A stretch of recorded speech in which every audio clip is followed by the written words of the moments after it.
What's up everybody? Welcome back to our channel. In this video, we're gonna go over the evolutionary perspective in regards to health and how it's important for us to move every day because of our evolutionary heritage. And then from there, we're also gonna give you strategies on how to improve and increase daily movement in your life. So let's go ahead and get started.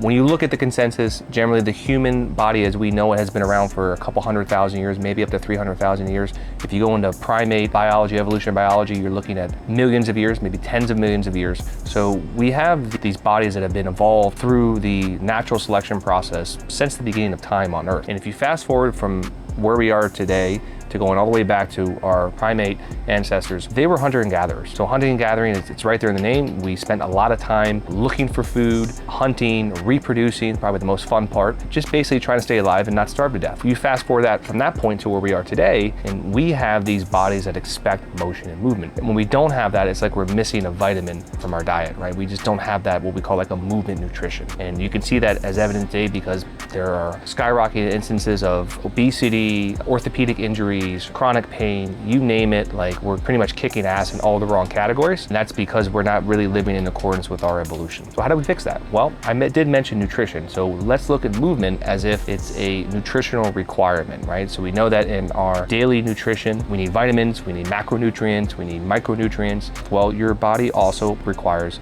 movement. In order for you to keep a range of motion, your body needs to make sure it keeps the mechanical receptors inside the joint, inside the deep tissues that are connected to your brain. It has to keep all those metabolically expensive ligaments, muscles, sarcomeres. And over time, if you're not justifying the caloric use of those by, visiting those ranges of motion, your body's gonna lose that. It's very simple.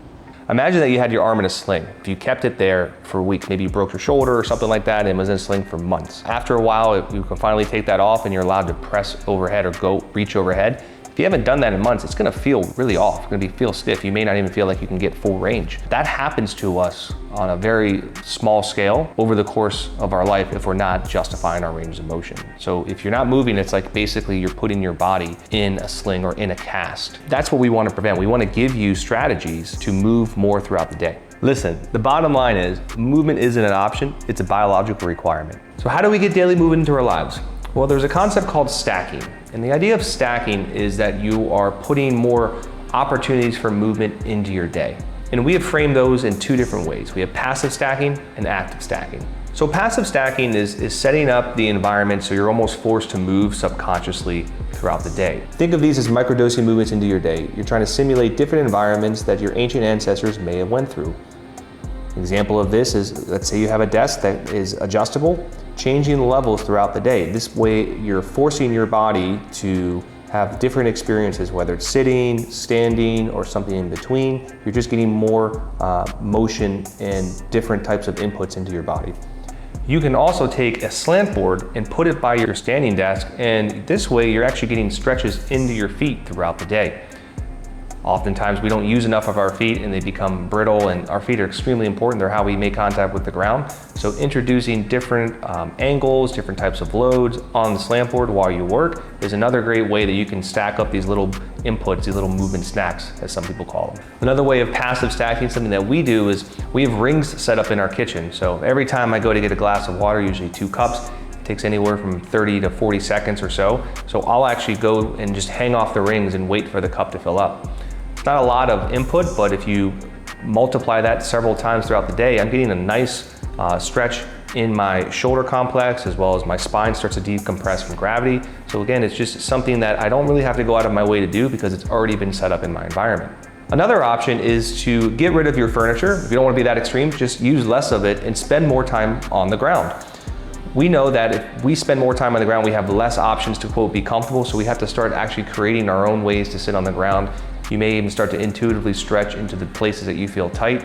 And then if you multiply this over the course of days, weeks, and months, now you've got yourself a nice movement habit. You can still watch TV, do the things that you like to do, but you just use a little bit less of your furniture and you've gotten more mobility training and more variety, more movement nutrition. In addition to passive, we also have active stacking. Active stacking is where you're consciously practicing inputs throughout your day. These inputs are meant to maintain and train your ranges of motion. Stacking can be intentional exercise. It could be going for a walk. It can be deciding to use the stairs instead of the elevator. It can be multi-joint motions or isolated joint motions. It can be anything that you're trying to do that you're just actively going out of your way to move more. In addition to those things, we like to use CARs, or controlled articular rotations. And this is essentially where you're practicing a joint through its fullest active range of motion. So we like to use CARs because you can do them anywhere. You don't need any equipment. And they're also a self-assessment tool for the health and the preparedness of your joints for exercises and as well in life. In fact, if you're looking for more information on them, we have a whole playlist where we go through each joint, each major joint in the body, and how to do a controlled articular rotation, what to look for as far as compensations. We also have a daily mobility routine so you can start your practice of incorporating more movement nutrition into your day.